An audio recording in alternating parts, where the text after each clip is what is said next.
Hi everyone, it's me Lucky, and today's video is the next installment in the life-changing lesson series which I'm planning on this channel. This series will consist of the most important or life-changing ideas that I found while reading non-fiction. In this video, I'm gonna talk about the most important and life-changing ideas that I found in The Subtle Art of Not Giving a Fuck. In all, I'm going to talk about 5 ideas, and if you like them all, definitely pick this book up. It's worth a read. I think it will provide great value to you. So without further ado, let's begin. So the first idea which I'm going to share with you all and which I find the most interesting is the happiness paradox.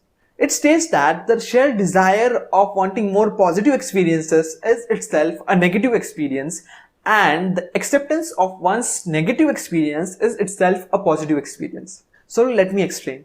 The more you want to be happy and more you pursue things that you think will make you happier, the less happy and less grateful you will be for your current situations and the things that you currently have, even though the things are going pretty well. But more thankful and grateful you will be for the people which surrounds you and the situation in which you are, the more happier you will be. But we have to make this clear distinction that the book doesn't ask us to not strive for more, not to work hard for more. It just asks us to be grateful for the things we have and the things which are given to us. So let's understand it with an example. Let's say I fixated on the fact that I will be more happier when I reach 10,000 subscribers. And of course it will make me happy. But if I kept on ruminating on the fact that gaining 10,000 subscribers is the only thing that will make me happy, this thing might initially motivate me. But after a while, as the YouTube growth process is slow, I will feel demotivated by the number of subscribers I have if I didn't reach that goal. Here, the desire for more is becoming a negative experiences, and I will be ungrateful for the subscribers or the people that view me, take their time out and view me.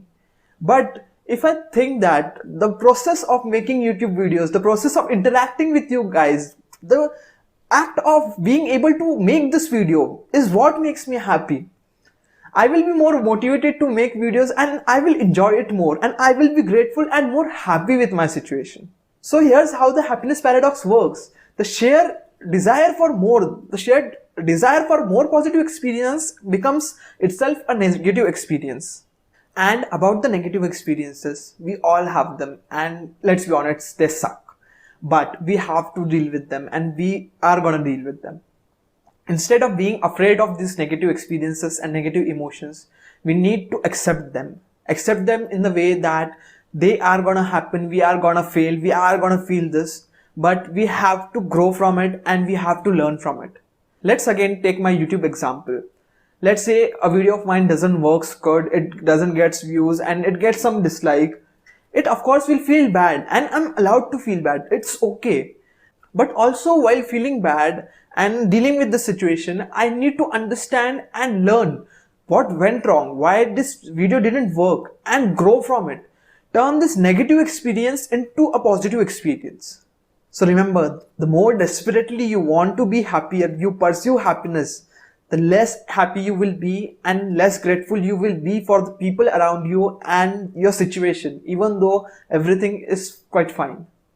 So the second idea or lesson that I'm going to share from this book is choose your shit. It is like this. No matter where you go or what you choose, there is a 500-pound load of shit waiting for you. But that's perfectly fine. The point isn't to avoid that shit. The point is to choose the shit that you enjoy dealing with. So what the author means by that is, no matter where you go or what you choose, there are always going to be problems in your life and you will have to struggle. But the point isn't to avoid these problems. The point is to choose the problems you like dealing with. So let me explain it to you with an example. Let's say you have a choice between starting a new business or starting a new job. Both of them have their own advantages, problems and struggles. But here you get to make a conscious decision. If you think that life of a businessman is what will suit you and you will like dealing with the problems that a businessman face, then go for it. And if you think that life of an employee is what suits you and you will like dealing with those problems, go with it. The sheer act of making a conscious decision and choosing the problems that you want to face will make you more satisfied and make you more happy dealing with those problems. So remember, the point isn't to avoid problems. The point is to choose the problem that you enjoy dealing with, which will make you more happy and satisfied in your life. The third idea from this book, which I'm going to share with you all, is the mediocrity of geniuses. The great people who are exceptional at something aren't exceptional because they think they are exceptional, but they are exceptional because they are obsessed with improvement. They know that they are mediocre, they are even average, and they know that they can be so much better. Nowadays, people are just obsessed with the idea of talent. When someone is great at something, people just give the label of talented to him and fail to see the hard work, the effort, the sacrifices that the person has made to achieve that level of skill. Let's say there is a guy who is great at dancing and has achieved many things and awards in his career. People just assume that he is very talented and give the label of talented to him. They fail to struggle the countless hours of practice and rehearsals that the guy has done to improve himself and reach the skill. You see, it is really easy to say that this guy did it because he had natural talent for it and I don't, so I can't do it, I can't compete with it. But we always fail to understand that talent is fine, but working hard is more important, and hard work beats talent when talent doesn't work hard. We need to understand that it is okay to be bad at something, it is okay to be mediocre, it is okay to be average. We just need to be obsessed with self-improvement and become the better version of ourselves. And that is the key to actually become exceptional at something. So the fourth important lesson from this book is the do something principle. We always feel that motivation is necessary for taking actions or doing something. But that's a myth. When you want to make a major life change and can't find the motivation to do so, just do something. Anything really.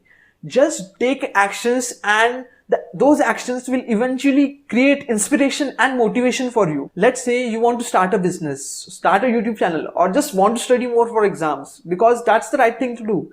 But you can't find the motivation to do so and are overwhelmed by the sheer amount of work and that you have to do and don't know where to start.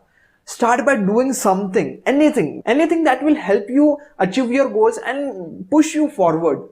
May it be a trivial thing or very important thing. Just do something and the motivation itself will follow.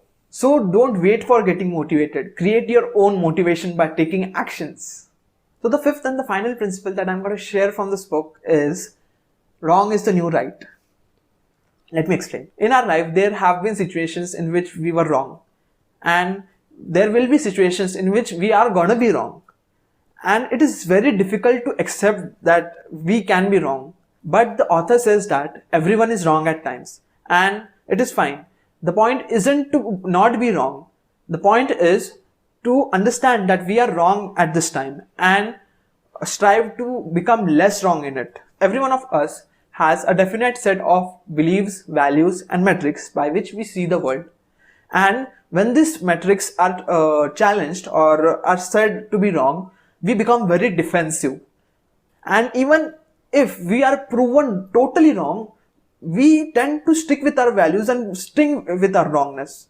The author says that it is fine to accept that we are wrong, because that is an opportunity to learn and grow. And if you have a mindset that I know stuff, but I can be wrong at times and I can be corrected, it is good to be corrected, and it is okay to not know some stuff and gain knowledge of it from others. You will be more happier and you will become more knowledgeable by accepting that you don't know some stuff and you're wrong about it, and gaining knowledge from others. So remember, the point isn't to not being wrong. The point is to accept that you can be wrong at times and try to become less wrong in it. Try to become better and try to learn. So these are all the ideas that I'm going to share with you all from this book. But before leaving, I want to share a quote from this book. You too are going to die. And that's because you too were fortunate enough to have lived. You may not feel this, but go stand on a cliff sometimes, and maybe you will. And if you want to know why Mark asked us to go stand on a cliff, you know where to find the answers. So that's all for today's guys. I hope you liked this video. If you did, give it a thumbs up, subscribe to my channel and comment down below the non-fiction books that you want me to read and make similar videos about. And I'll see you next time.